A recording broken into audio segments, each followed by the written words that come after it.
আসসালামু আলাইকুম রহমতুল্লাহ। সুপ্রিয় শিক্ষার্থীরা, আশা করছি তোমরা সকলে ভালো আছো। এখন আমি তোমাদেরকে তোমার পাঠ্য বইয়ের অর্থাৎ ষষ্ঠ শ্রেণীর গণিত বইয়ের 2.2 থেকে অনুশীলনীর যে প্রশ্নগুলো আছে এগুলো আমরা সমাধান করব। এখন এখানে লেখা আছে 1 নম্বরে শতকরায় প্রকাশ করো। আমি ক, খ, গ, ঘ এখানে উল্লেখ করছি। আরো আছে চ, ছ, বর্গ, জ, ঝ সবগুলোই আমাদের দিতে হবে। তো শুরু করি। ক নাম্বারে দেখো, শতকরা মানে 100-র মধ্যে কত। এটাকে যদি শতকরা প্রকাশ করি তাহলে আমাদের 100 দিয়ে গুণ দিতে হবে। গুণ দিলে এখানে আমরা কাটাকাটি করলে এই 4 100-র মধ্যে যায় কয়বার? 25 বার। 4 25-এ 100। এখন এই 25 দিয়ে যদি এটাকে আমরা গুণ করি, 3 25-এ 75%। 4-এর 3 অংশ মানে হলো 75%। এটা উত্তর।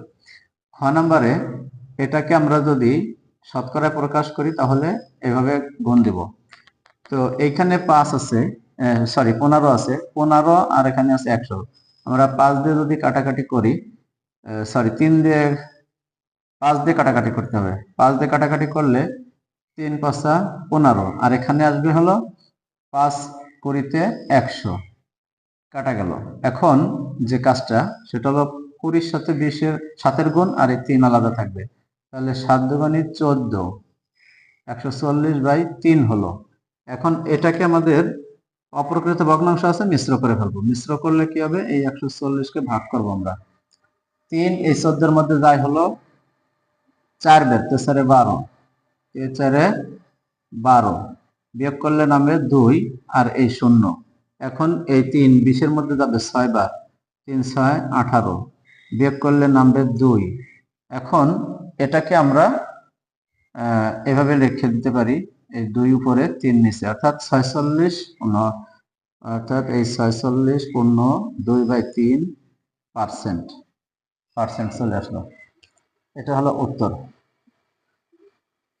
আর সবসময় মনে রাখতে হবে, শতকরা প্রকাশ করতে হলে অবশ্যই আমাদেরকে পার্সেন্টেজের দিতে হবে, চিহ্ন দিতে হবে। এটা গেল একটা, এই গেল একটা, আর এখন এটা পারবো। সমান সমান দিয়ে আমরা 4/5 গুণ 100 দিতে পারি। এখানে আসবে এই একই নিয়ম, 5 কুড়িতে 100 আর 20-র সাথে গুণ করলে 80%। 80% হয়ে গেল, 4 কুড়িতে 80। এখন এইখানে চলে আসি আমরা। এখানে এটা যেহেতু মিশ্র রয়েছে এটাকে আমরা অপ্রকৃত করে নিই। 25 দুগুণী হবে হলো 50, 50 আর 6 হলো 56 সমান সমান 56/25 গুণ হবে 100।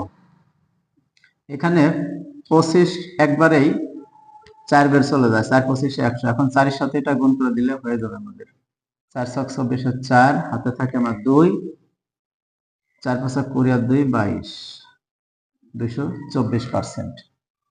তাহলে আমরা ক খ গ ঘ এ পর্যন্ত আমরা দেখলাম। এখন আমরা দেখব উমর থেকে। এগুলো আগে দেখে নিই, আরেকটা আছে পরে করি। উমর নাম্বার, এই যে দশমিক, এই দশমিকটা আমরা উঠাই দেব।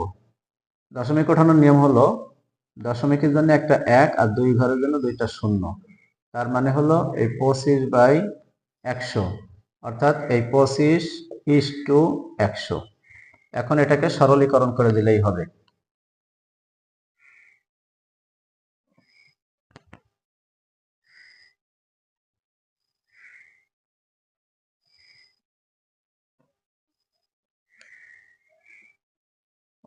এখানে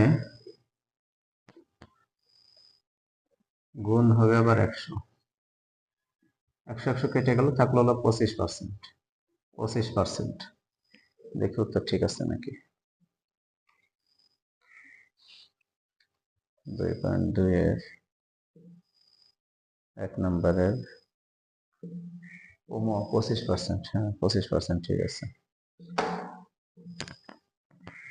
চতে হবে, তাহলে এখানে আসলে 25%, চতে এরকমের হবে সমান সমান দিয়ে আমরা এই 65 ঠিক রাখলাম, আর নিচে আসবে হলো 1 আর 2 শূন্য, গুণ হবে আবার 100। তাহলে এটা হবে হলো 65%। 65%। এখানে আমাদের যে কাজ, এখানেও দশমিক উঠাই দেব। দশমিক উঠে যে থাকবে হলো 100, আবার এই 100 কেটে গেল, থাকলো হলো 250%। এখানে আসলে কি হবে, এই 3 সমান সমান 3/10 হবে, 3/10 গুণ হবে হলো 100, 3 উপরে 10 নিচে গুণ হবে 100। এখন 10 100 ভিতরে যাবে 10 বার, তার মানে হলো 3 10 30%, 30%। এটা গেল। এখন হলো আমাদের রয়েছে ঝ নাম্বার। এই যে ঝ নাম্বার আমি করে দিচ্ছি এখানে। ঝ নাম্বার হবে হলো 12:25। এটাকে শতকরা প্রকাশ করতে হবে আমাদের। সমান সমান এই 12 উপরে আর 25 নিচে গুণ হবে 100। এখন এই 25 100-র মধ্যে যাবে হলো 4 বার, 4 25 100, আর 4 এর সাথে 12 গুণ করলে হবে 48, এই 48%। তাহলে আমাদের 1 নম্বরের শতকরা প্রকাশ করা হয়ে গেল। আশা করছি তোমরা সকলে বুঝতে পারছো, বারবার প্র্যাকটিস করো, খাতায় করো, তাহলে তোমাদের সব ক্লিয়ার হয়ে যাবে। এখন আমরা দেখব 2 নম্বর, সাধারণ ভগ্নাংশ ও দশমিক ভগ্নাংশে প্রকাশ করো।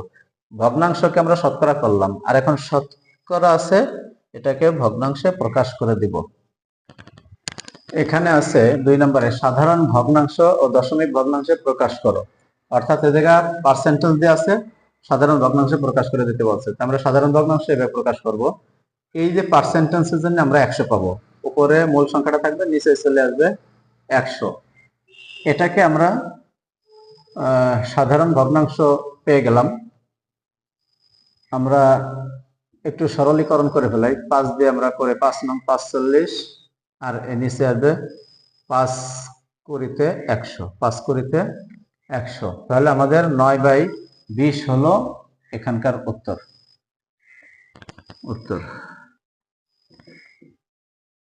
আর খ নম্বরে 12%, 12.1/2 মানে 12.5%, এটাকে আমরা অপরগত করে নেই। সমান সমান 12 দুগুণে 24 আর 1 25/2, 25/2%। তার মানে হলো এর নিচে আবার আমরা একটা 100 পাবো। তাহলে এটাকে আমাদের আবার একটু কাজ করতে হবে, যেহেতু ভাগ আকারে আছে, আমরা এই 25/2 ঠিক থাকলো, গুণ দিয়ে 100 উপরে চলে যাবে আর নিচে আসবে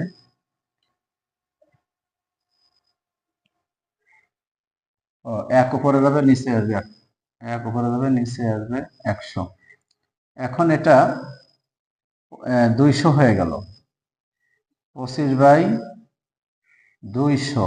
তার মানে হলো আমরা 8 25-এ 200 হয়, আর 25 অক্ষে 25/8 হলো। এটা হলো আমাদের উত্তর। গ নম্বরে হবে 37 শীর্ষকে 2 গুণ আর 1 যোগ। 37 7 দুগুণে 14 আর 1 15-5, হাতে আমার 1, 3 দুগুণে 6 আর 1 7। আবার দেখেন 7 দুগুণে 14 আর 1 15-5, হাতে 1, 3 দুগুণে 6 আর 1 7/2%। এখন এটা এই 75/2 এর নিচে আবার আসবে 100, সমান সমান এখানে কি দাঁড়াচ্ছে, এই 75 উপরে 2 নিচে গুণ যাবে 1/100, অর্থাৎ এই 100 নিচে একটা 1 আছে, সেই একটা উপরে চলে যাচ্ছে গুণ হয়ে, অর্থাৎ 75/2 ভাগ হলো 100। তার মানে 100 নিচে আবার আর একটা 1 আছে, সেই একটা ভাগ আকারে ছিল, গুণ আকারে হয়ে উপরে চলে গেল, আর 100 নিচে চলে আসলো। এখন এইখানে আমাদের যে কাজটা, সেটা হলো কাটাকাটি করা যেতে পারে। 25 দিয়ে কাটলে, যদি আমরা 25 দিয়ে কাটি, 3 25-এ 75 হবে, আর 4 25-এ 100 হবে। তাহলে এই জায়গা 3/8, এটা আমাদের অ্যান্সার। এইখানে কি দাঁড়াচ্ছে, 11 4 11 44 আর 1 45, অর্থাৎ 45/4% এখানে দেওয়া। এটাকে আমরা ওই মতোই করব, 4 ভাগ হলো 100, এই পার্সেন্টেজের পরিবর্তে 100 পেলাম। এখন এটাকেও সেই আগের মতোই গুণ 1/100। এখানে 5 নং 45, 5 দিয়ে করলে হবে 5 নং 45 আর 5 20 100, তার মানে হলো 9/80। 9/80 এটা হলো আমাদের সাধারণ ভগ্নাংশ হলো। তাহলে অবশ্যই বুঝতে পারছো কিভাবে আমাদের পার্সেন্টেজকে সাধারণ ভগ্নাংশে আমরা নিয়ে আসতে পারি। ও এটাকে আরো একটা কাজ আমাদের করে দেখানো দরকার, সেটা হলো দশমিক ভগ্নাংশের কথা বলছে। দশমিক ভগ্নাংশে আমরা ক্যালকুলেটর দিয়ে করতে পারি, আবার আমরা এটাকে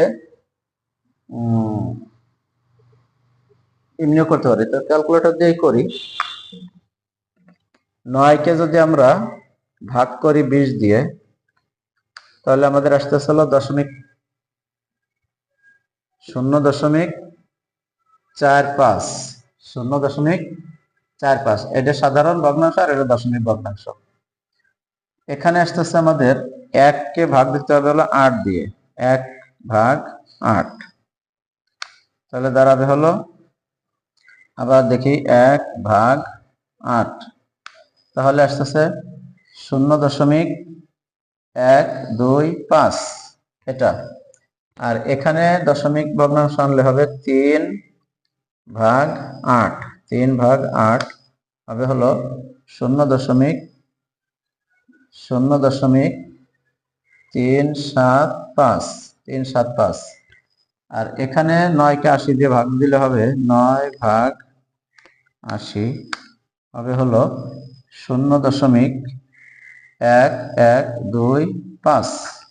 এই হলো আমাদের প্রথমটা সাধারণ ভগ্নাংশ আর দ্বিতীয়টা দশমিক ভগ্নাংশ। প্রথমটা সাধারণ, দ্বিতীয়টা দশমিক, প্রথমটা সাধারণ, দ্বিতীয়টা দশমিক। এই জায়গা প্রথমটা সাধারণ, দ্বিতীয়টা দশমিক ভগ্নাংশ হলো। আশা করছি সকলেই বুঝতে পারছো। আজ এ পর্যন্তই। পরবর্তী ভিডিওতে 3 থেকে আমি দেখাবো।